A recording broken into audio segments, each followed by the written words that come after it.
Pernah kepikiran nggak soal kekuatan-kekuatan besar yang membentuk dunia kita sampai sekarang? Hari ini, yuk kita selami bareng-bareng kisah salah satu peradaban paling berpengaruh dalam sejarah. Coba deh kalau saya sebut peradaban Islam, apa sih yang pertama kali muncul di kepala? Mungkin arsitektur yang megah kayak gini ya? Atau kaligrafi yang rumit dan indah? Itu semua nggak salah kok, tapi percayalah, ceritanya tuh jauh lebih dalam dari itu. Soalnya, inti dari peradaban ini tuh semangat buat mencari ilmu pengetahuan yang gak ada habisnya. Coba bayangin deh, sebuah dunia yang isinya para cendekiawan, penemuan-penemuan baru di mana-mana, dan ide-ide hebat yang saling bertukar lintas budaya dan benua. Nah, itulah semangatnya. Oke, ini dia rencana pembahasan kita. Kita mulai dari definisinya dulu, terus kita terbang ke zaman keemasan di Baghdad, lanjut lihat jangkauannya yang ternyata global banget, dan terakhir, kita kenalan sama beberapa tokoh jenius di baliknya. Udah siap? Yuk, mulai! Oke, pertama-tama kita samain persepsi dulu ya. Waktu kita ngomongin peradaban Islam, kita tuh nggak cuma ngomongin satu tempat atau satu periode waktu tertentu aja. Gampangnya gini, anggap aja ini tuh kemajuan kolektif dari sebuah masyarakat. Mulai dari cara mereka ngatur pemerintahan, bangun ekonomi, sampai terobosan-terobosan di bidang sains dan teknologi. Ini mencakup hal-hal yang kelihatan, kayak bangunan megah, dan juga yang nggak kelihatan, seperti nilai-nilai dan budayanya. Nah, ini bagian yang menurut saya keren banget. Ada dua konsep kunci nih dalam bahasa Arab buat ngertiin ini. Badawah, yang artinya kondisi awal yang masih sederhana, dan hadaroh, yang artinya kemajuan atau perkembangan. Jadi dari sananya, DNA peradaban ini tuh emang tentang terus bergerak maju, terus berkembang jadi lebih baik. Sekarang, yuk kita lihat gimana ide tadi jadi kenyataan. Kita bakal jalan-jalan ke masa lalu, tepatnya ke Baghdad di era dinasti Abbasiyah, yang jadi puncaknya zaman kemasan.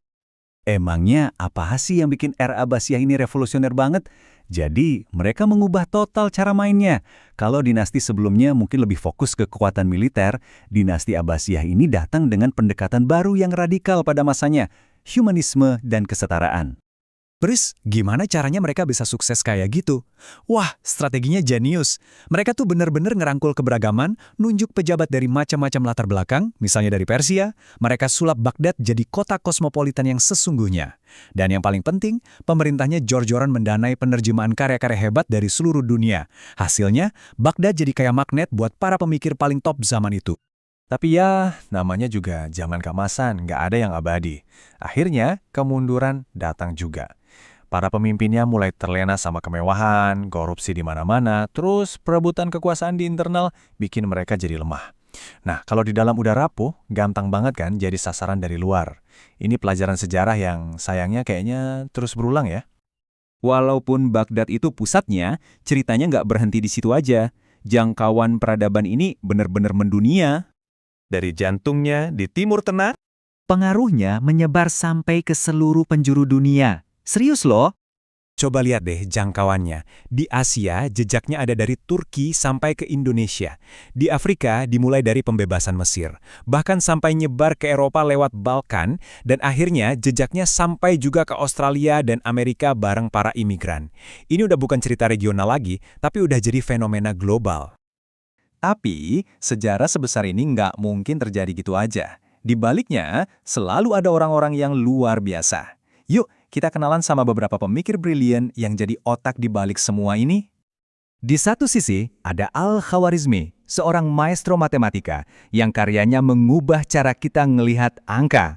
Di sisi lain, ada Ibnu Sina, atau yang dikenal sebagai Avicenna, seorang jenius polimatik yang buku kedokterannya jadi buku wajib selama ratusan tahun. Dan ini nih yang keren banget. Warisan mereka itu hidup bareng kita sampai hari ini. Setiap kali kamu belajar aljabar di sekolah, kamu itu sebenarnya lagi nyebutin judul buku dari Al-Khwarizmi. Kebayang nggak? Sedalam itu pengaruhnya. Tapi jangan pikir tradisi intelektual ini berhenti di masa lalu ya. Jauh banget dari itu. Masuk ke era modern, muncul tokoh-tokoh hebat kayak Muhammad Abduh di Mesir, seorang pembaharu yang berani, dan Muhammad Iqbal, seorang filsuf sekaligus penyair yang visioner. Mereka inilah yang membawa semangat berpikir kritis sampai ke abad ke-20, bukti kalau apinya nggak pernah padam. Pada akhirnya, semua ini tuh kembali ke satu ide utama, konsep yang namanya tamadun, atau menjadi beradab. Tujuannya apa? Simple tapi dalam banget, membentuk tatanan masyarakat yang lebih maju. Itulah benang merah yang menyatukan ribuan tahun sejarah ini. Jadi, setelah kita ngobrolin semua ini, pertanyaannya balik lagi ke kita kan, sejarah itu bukan cuma cerita masa lalu, tapi bisa jadi cermin buat kita. Melihat gimana peradaban besar ini bisa bangkit lewat ilmu pengetahuan dan keberagaman, tapi bisa juga jatuh karena korupsi dan perpecahan. Kira-kira pelajaran apa ya yang bisa kita ambil buat dunia kita sekarang? Coba deh direnungkan.